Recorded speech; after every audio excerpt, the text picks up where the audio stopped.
Kaos spesial dari Starting Eleven. Klik link di deskripsi untuk pre-order ya.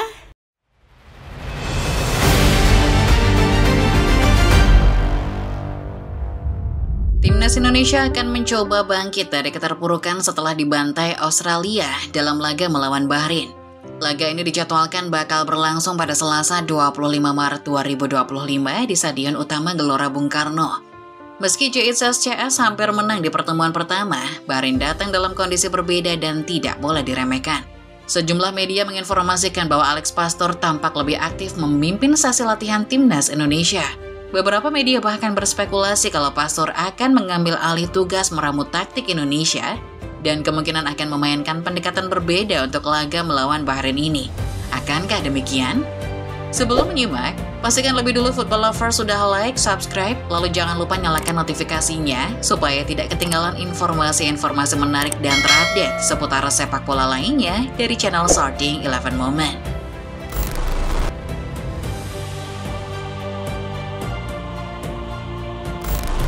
Sekitar 4 bulan lamanya masyarakat Indonesia menanti Timnas kembali bermain di kualifikasi Piala Dunia 2026. Banyak drama mengitari perjalanan Timnas menuju laga melawan Australia di Sydney, termasuk pergantian pelatih. Masyarakat menjadikan laga di Allianz Stadium sebagai tolak ukur Kluivert sebagai pelatih yang menurut Erick Thohir dan PSSI adalah pelatih terbaik untuk Timnas. Sayang, apa mau dikata, alih-alih menjadi debut masterclass, laga perdana Kluivert sebagai pelatih justru berakhir dengan disaster class. Indonesia dibantai di hadapan publik Australia, 5 gol berbalas 1. Kekalahan ini bukan hanya menandai debut buruk pelatih asal Belanda, tetapi juga mempertipis peluang Indonesia menuju Piala Dunia. Hujan kritik pun berdatangan selepas kekalahan menyakitkan Indonesia atas Socceroos. Banyak yang menyoroti tingkah Kluivert hingga pemilihan taktik dan pemain yang dianggap seperti seorang pelatih kurang riset dan pengalaman. Indonesia memang main lebih menyerang, tapi perlu dicatat bahwa JHS dan kolega berkali-kali kelabakan dalam hal bertahan. Ada beberapa kesalahan mendasar yang dilakukan Kluivert di laga melawan Australia. Pemilihan taktik menyerang total adalah salah satu hal yang keliru. Walau taktik ini memang yang direncanakan Kluivert dan PSSI sedari awal, memakainya di laga perdana melawan tim dengan kualitas serangan balik seperti Australia bukanlah ide yang bagus. Australia menciptakan banyak peluang, buah mengeksploitasi pertahanan Timnas yang terbuka lebar. Belum lagi kelemahan di sektor set piece, serta pemilihan pemain seperti Nathan Choaon dan Calvin Verdong yang dimainkan di luar posisi, ikut andil dalam kekalahan Timnas di Sydney.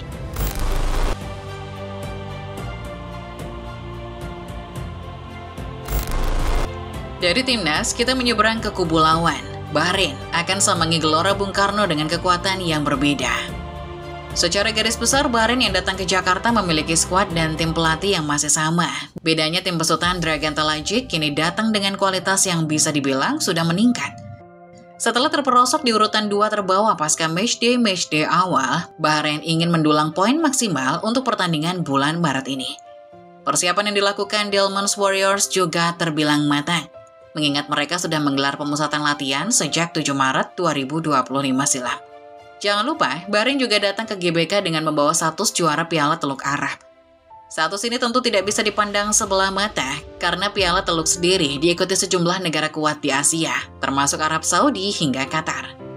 Sementara itu, buah persiapan yang matang, anak asuh Dragan Talajik berhasil merepotkan Jepang di pertandingan sebelumnya.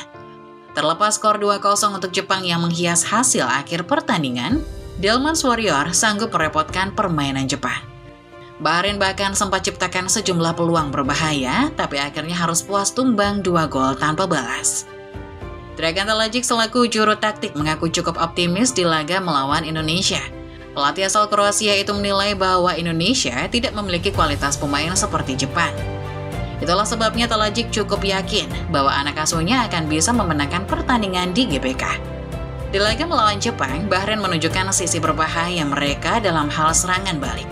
Tentunya ini harus jadi perhatian khusus buat Patrick Kluivert. Pertahanan Indonesia yang kacau menjadi sasaran empuk Australia di laga sebelumnya. Jangan sampai kali ini, pertahanan ini kembali jadi sasaran empuk pula buat Bahrain.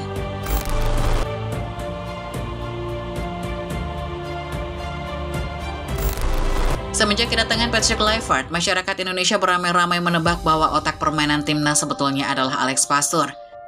Patrick Kluivert dan Pastoor sendiri sempat membantah. Menurut pelatih asal Belanda, Kluivert adalah pelatih utamanya dan dialah yang bertanggung jawab atas pembelian taktik dan strategi permainan.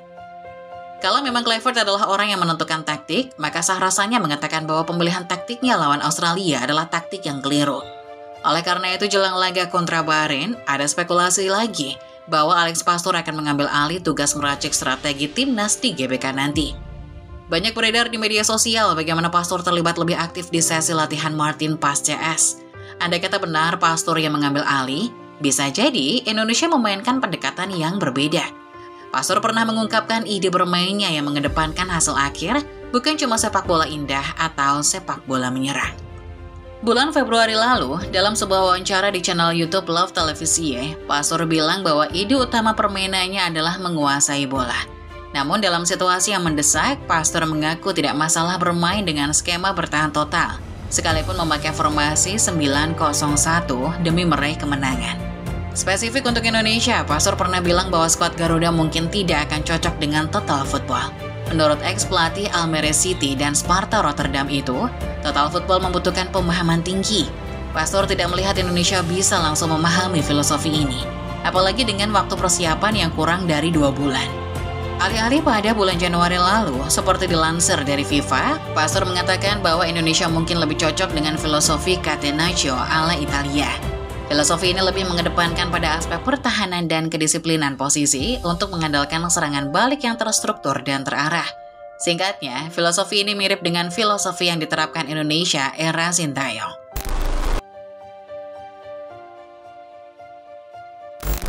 Kita semua tahu bahwa laga Indonesia versus Bahrain adalah laga yang paling banyak menyita atensi.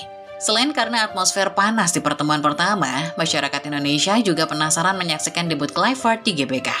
Namun setelah kekalahan di Sydney, fans sepertinya menyuarakan satu hal, jangan buat kecewa lagi. 70.000 kursi yang ada di GBK sudah dipastikan akan dipadati fans timnas Indonesia. Bahkan alokasi 3.000 tiket yang disediakan untuk fans Bahrain sama sekali tidak diambil oleh pendukung Delmonts Warrior. Itu artinya GBK akan dipenuhi lautan manusia yang berharap timnas bisa bermain lebih baik ketimbang saat melawan Australia. Semua taktik ada resikonya. Kalau memang Kluivert yakin dengan total football dan sepak bola menyerang, maka konsekuensinya ia harus bisa menginstruksikan tim untuk bertahan dengan benar. Sebaliknya, jika Kluivert memilih Catenaccio seperti pendapat Pastoor, maka konsekuensinya ia harus bisa menginstruksikan tim untuk memanfaatkan celah sekecil apapun demi menciptakan peluang dan gol. Untuk saat ini kalau mau dibilang, Indonesia memang lebih cocok main Catenaccio, alias cenderung bertahan. Bahkan Alex Pastoor pun mengakui itu. Namun, bukan berarti Indonesia tidak bisa ditweak untuk main lebih menyerang. Inilah tugas Kluivert, Pastoor, dan tim kepelatihan. Bagaimana caranya mengombinasikan elemen dari SCY dengan sepak bola menyerang ala Belanda supaya menghasilkan kemenangan. Akhir kata, Bahrain dan Indonesia sama-sama punya peluang menang di laga ini. Namun dengan bermain di kandang, di hadapan 70.000 fans, kita semua pasti berharap Indonesia menang.